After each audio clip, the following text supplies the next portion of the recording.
mi pantalla? Sí, dale. Ok.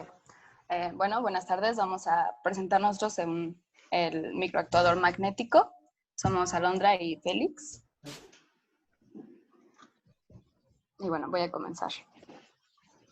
Bueno, primero tenemos los sistemas microelectromecánicos, que son los MEMS, que bueno, estos son microsistemas que involucran uno o más componentes que actúan como sensores o como actuadores para habilitar funciones específicas en un nivel superior de la estructura de un sistema más complejo. Estos microsistemas pueden ser de naturaleza eléctrica, magnética, mecánica, etc. Lo que nosotros utilizamos fue un actuador magnético. Este dispositivo tiene una entrada de naturaleza magnética y una salida mecánica. Este microactuador está ligado a una fuente generadora de un campo magnético, lo que significa que va a transformar la energía magnética en una salida de tipo mecánica que va a ser el desplazamiento de la viga, que es lo que vemos en este diagrama, que va a entrar un voltaje a la bobina, se va a producir una fuerza electromagnética y el dispositivo de actuación va a traducirlo a un desplazamiento en Y de la viga. Después tenemos el material híbrido magnético. El material de la viga va a ser un material compuesto por polivinilbutirol y nanopartículas de óxido de hierro. Este polivinil es un polímero de gran adherencia y durabilidad que se usa principalmente en la industria del vidrio. Su principal aplicación es que es una película que se añade a los vidrios y que es capaz de absorber la energía que producen las grietas cuando se rompe el cristal y evita que salgan hacia todos lados los pedacitos de vidrio. Y también las nanopartículas. Bueno, estas nanopartículas tienen infinidad de aplicaciones en muchas áreas, en los cosméticos, en los ferrofluidos, transporte de fármacos, etc. Pero lo importante aquí es que tienen propiedades superparamagnéticas. Bueno, aquí me salté esto, pero bueno, esta es una imagen del TEM, del material ya compuesto. Las nanopartículas pueden observarse como las manchas blancas, que son de diámetros no superiores a 20 nanómetros. Y bueno, con la magnetización. Como les decía, tienen propiedades superparamagnéticas. Su magnetización es cero cuando están en ausencia de un campo magnético y se magnetizan fácilmente cuando se les aproxima un campo.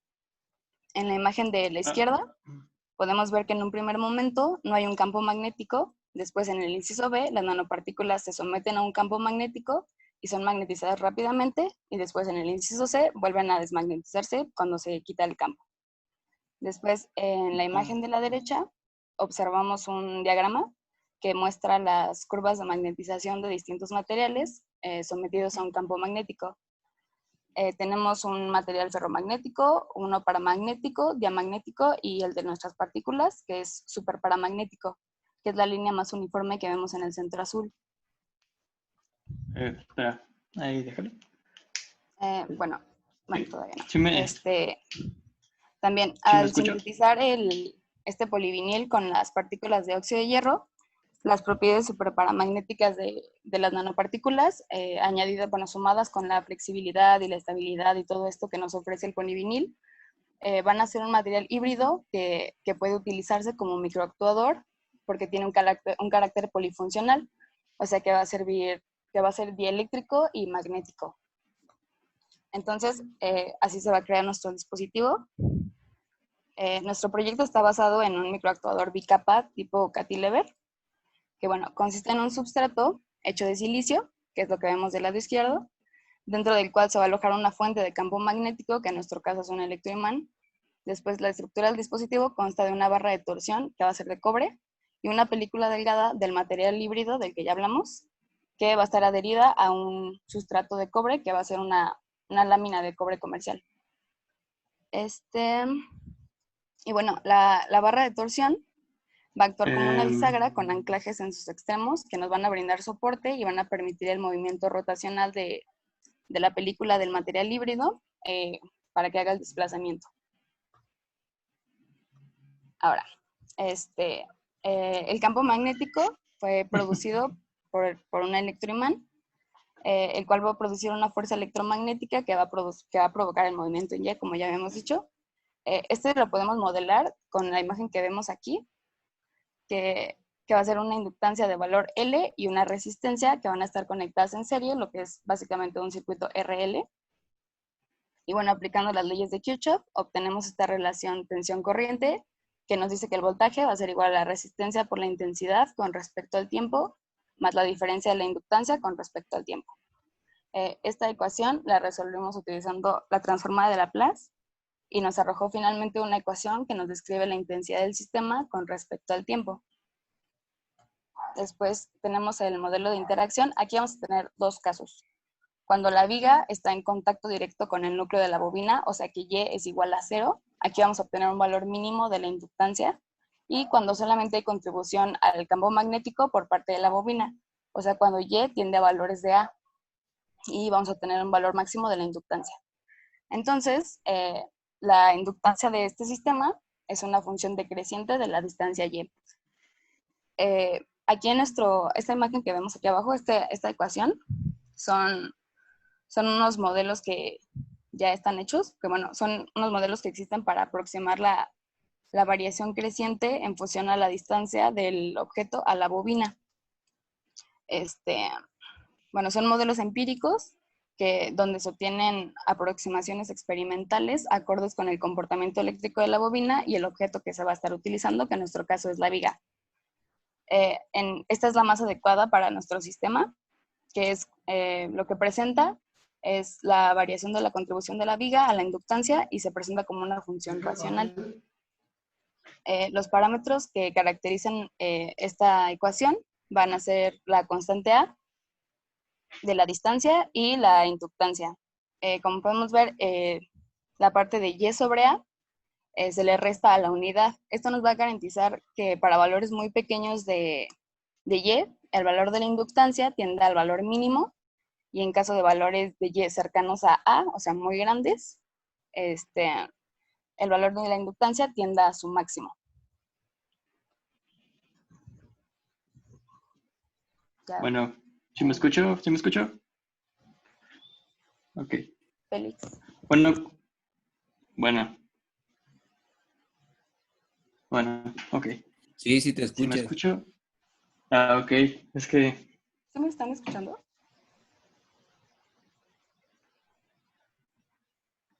bueno, continuando con el modelo de interacción, tenemos que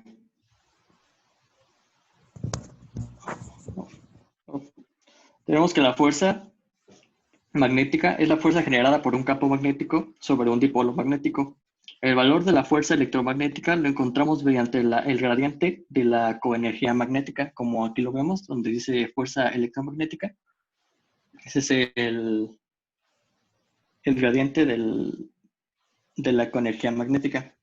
Ahora, para la obtención de la fuerza magnética, se parte de la energía magnética almacenada haciendo uso del concepto de coenergía magnética, como ya dije, es decir, la energía almacenada en el electroimán. Ahora, se tiene que la coenergía magnética del electroimán viene dada por W, ahí como vemos, donde I es la corriente instantánea que circula por la espira y la inductancia con respecto a Y, la inductancia variable que depende solo de la posición en Y que hay entre la viga y el inductor. Por lo tanto, es posible obtener la fuerza de la viga como el gradiente de Y de la ecuación W, con lo que se obtiene la fuerza magnética. En donde la diferencial del W con respecto a la diferencial de Y, pues nos da la inductancia multiplicada por la constante A sobre 2, por la corriente sobre la corriente menos el desplazamiento en Y, eso al cuadrado. Como la inductancia inicial es una constante y también la distancia que hay entre la bobina y la viga también es constante, y pues el 2 es un número constante, podemos hacer todo eso una misma constante que es la constante K de la fuerza magnética. Siguiente. Ahora, el comportamiento de la vía del cantilever. Un modelo matemático que reproduce o describe la respuesta experimental amortiguada de la viga en cantilever es el resultante de una combinación lineal de elementos mecánicos análogos que produce un sistema masa-resorte amortiguador con una fuerza actuando sobre ella. La ecuación diferencial lineal de segundo orden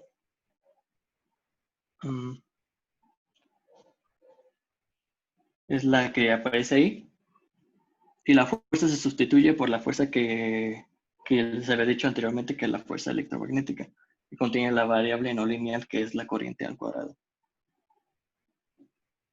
Y este es como pueden ver, describe el comportamiento de un sistema masa-resorte amortiguador, pero a una escala nanométrica, este describe muy cercanamente a los resultados del microactuador magnético. Siguiente. Aquí, como podemos ver, es una comparación.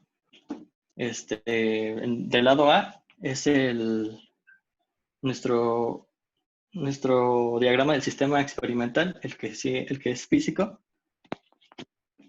que consiste en la bobina y la viga. Y en el otro lado es el diagrama del modelado de la ecuación que les enseñé anteriormente. Aquí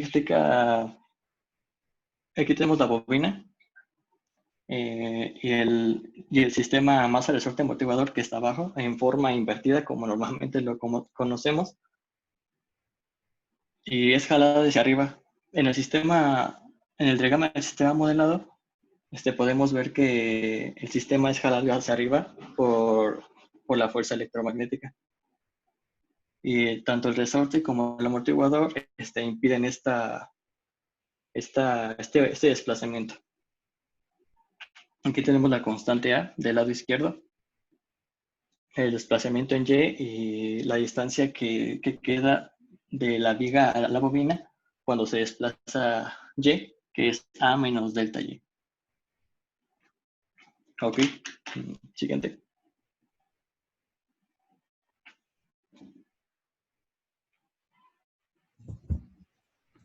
Bueno, aquí tenemos el espacio de los estados, bueno, del espacio de estados. Tenemos 3X.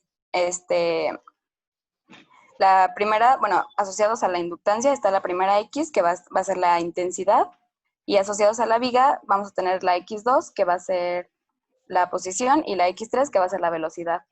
Y en la parte de abajo tenemos estas X, pero sustituidas con la ecuación del modelo y con la ecuación del modelo eléctrico y de interacción de viga bobina.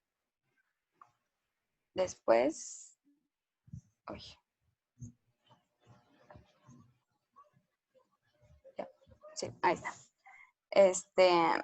Bueno, al despejar cada variable de estado de las ecuaciones del modelo eléctrico y del modelo de interacción viga bobina, se puede representar en espacio de estado de la forma no lineal la siguiente matriz. Esta es nuestra matriz del estado no lineal.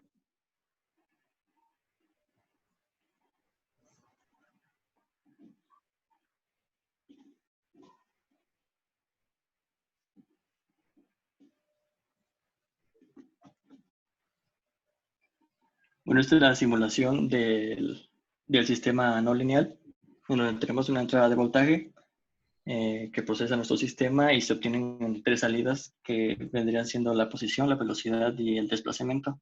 Aquí la variable que nos importa, la variable de espacio de estados, es la posición. Siguiente.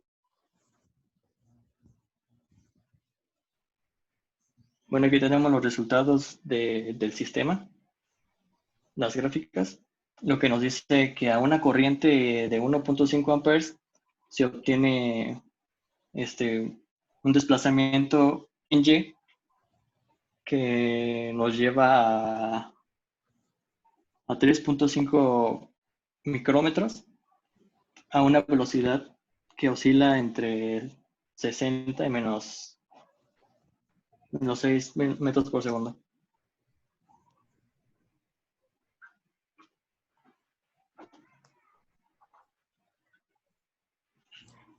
Bueno, tenemos un sistema de control que es el input shaping. Bueno, este método lo que hace es reducir las vibraciones de un sistema oscilatorio subamortiguado cuando este es accionado por una señal tipo escalón. De la forma tradicional, la señal de entrada, o sea, el escalón, se supone que es convulsionada en 2 o más impulsos, desfasados uno respecto del otro, y de esta forma se va a generar una señal de control que va a compensar las perturbaciones a partir de señales de entrada y salida. Eh, Básicamente va a contrarrestar las vibraciones con impulsos. En la En un parte cierto de, tiempo. Ajá. en Sí, la parte sigue. de aquí abajo tenemos esta imagen, que es una secuencia de funcionamiento con 2 impulsos. En el inciso A tenemos señales de entrada y salida originales del escalón, que es nuestra línea sólida, la negra, y de la línea punteada tenemos su respuesta oscilatoria. En el inciso B tenemos ya la aplicación del control del sistema, y en el inciso C tenemos las señales de control, que es igual la línea sólida, y la salida del sistema en la línea punteada.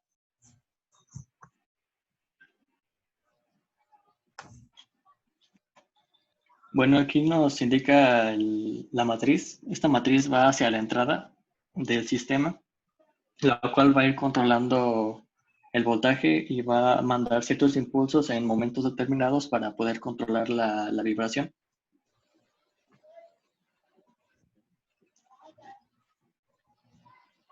Así es como se simuló en Simulink, donde hay una entrada y la posición va a ser la salida, como se muestra en la siguiente diapositiva, la gráfica. Aquí, como se puede ver, ya la vibración se atenúa a como estaba en un principio. Esto nos da como resultado un mayor control a la posición a la que queremos obtener.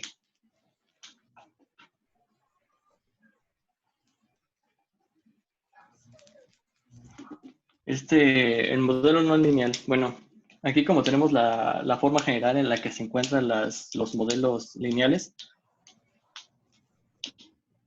en espacio de estados.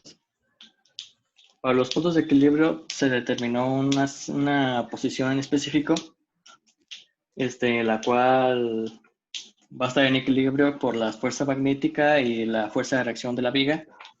Y esta posición fueron 60 por 10 a la menos 5, es decir, 60 micrómetros. A esos 60 micrómetros se va a necesitar 11.65 volts para generar una corriente de 1.94 amperes y para que la velocidad sea cero y esté en equilibrio.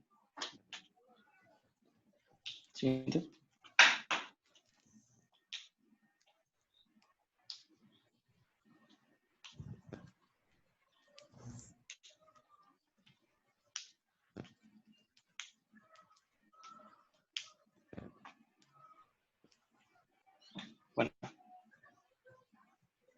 Bueno, aquí está la matriz A, la matriz B y la matriz C. La matriz A es la matriz jacobiana de nuestro sistema de entrada, nuestro bloque de entrada, el cual deriva cada función de las variables de estado, el cual nos da, como se muestra la diapositiva, y la B es nuestra función de... no. Perdón. No, la anterior. Ok. Sí, la matriz B es nuestra matriz de entrada, por la cual va a entrar un voltaje. Y la C nos representa la matriz de salida, que es la posición.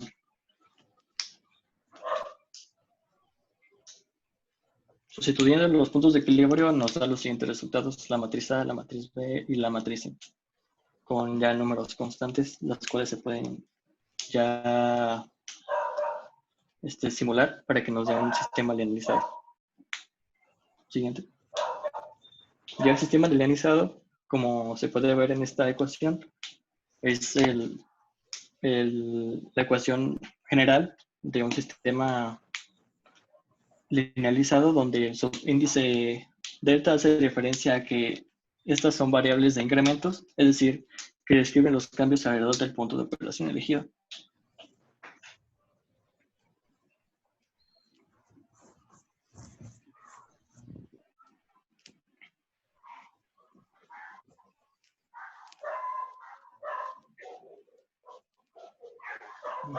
Bueno, aquí tenemos los resultados de la gráfica. Esta es una comparación del sistema lineal y el no lineal. Bueno, la linealización es una aproximación del modelo no lineal en el punto de operación, para el cual se seleccionó el punto de equilibrio de fuerzas de reacción de la viga y la fuerza magnética. Y es esperar entonces que siempre y cuando las características del modelo no lineal no se alejen mucho de ese punto de operación, es decir, que se mantenga dentro del rango de operación. La linealización se representa de una manera adecuada al sistema. En este aspecto radica el éxito del empleo de la técnica. Bueno, y esta gráfica, básicamente, mientras se garantice que el sistema se encuentra alrededor del punto de operación, como ya había dicho, el modelo linealizado será útil para representar el sistema no lineal. De la gráfica observada, cuando tanto el sistema no lineal como el linealizado tengan características similares de posición y velocidad, da una solución muy parecida entre sí. Sin embargo, cuando tanto la posición como la operación, las curvas a la respuesta de cada modelo no son dispersas. Aquí podemos ver que son casi muy parecidas en un rango de 0 a 0.2. Ya después se dispersa después de ese punto. El voltaje que se requirió para estas gráficas es un voltaje de 4 volts, lo que nos da un desplazamiento de 7 micrómetros a una intensidad de 0.07 amperes. Siguiente. Bueno, ahora una perturbación en posición de 7 micrómetros implica una variación del punto de operación del sistema, es decir, el equivalente a intentar desplazar la viga alejando las variables de estado de un punto de operación a un punto de operación. Sí. Las curvas correspondientes, tanto el modelo linealizado como el no lineal, se alejarán rápidamente de una de la otra, como se puede observar en la gráfica. Esta, en vez de ser a 4 volts como la anterior, ahora es a 5 volts y como ven, se van dispersando cada vez más. Siguiente. Bueno, aquí vendría siendo lo mismo. Al sistema el método de input shaping, como ya hemos visto en las diapositivas anteriores. Y bueno, esto es interesante porque logra acercarse al sistema lineal. Incluso llega a sobrepasar, a estar debajo de ella. Es la amarilla. Y bueno, esto podría ser un método como para estabilizar el punto de operación. Siguiente.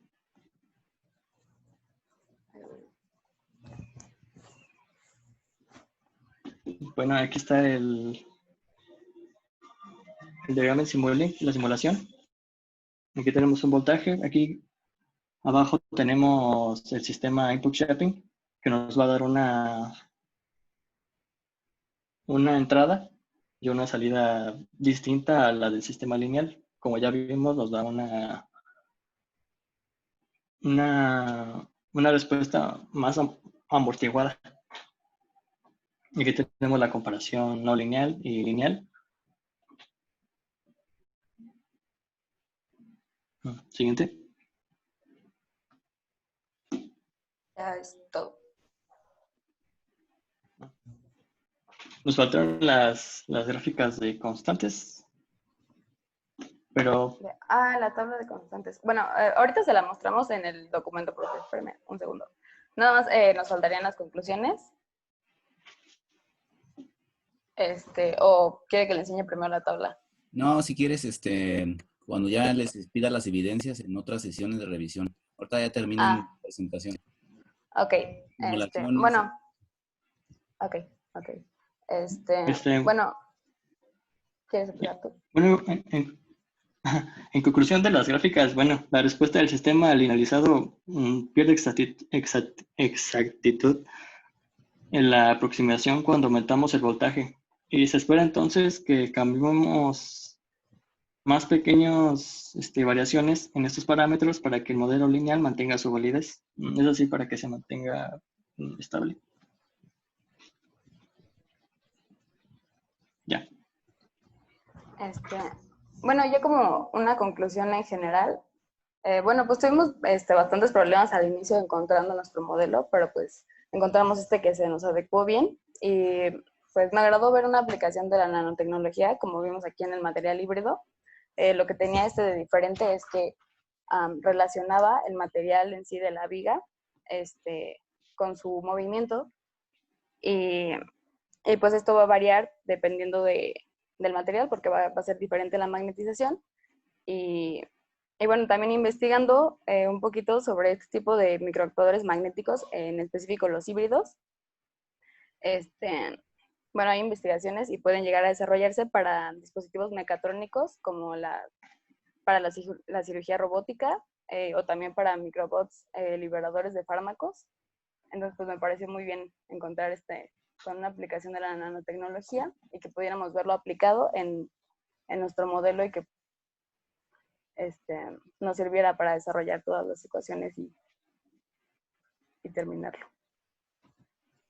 Sí, bueno, a mí también me gustó mucho la aplicación de la nanotecnología en un sistema, por ejemplo, aquí en el microactuador, pues ya que solucionó un problema que se tenía, que era el problema de la histéresis magnética, y pues eso es una muy buena aplicación de la nano y que se puede aplicar en otros dispositivos, también a escala micro.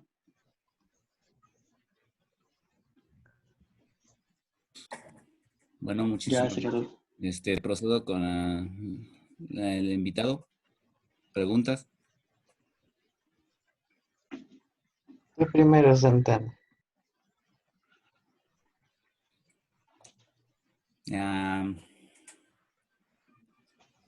Ok.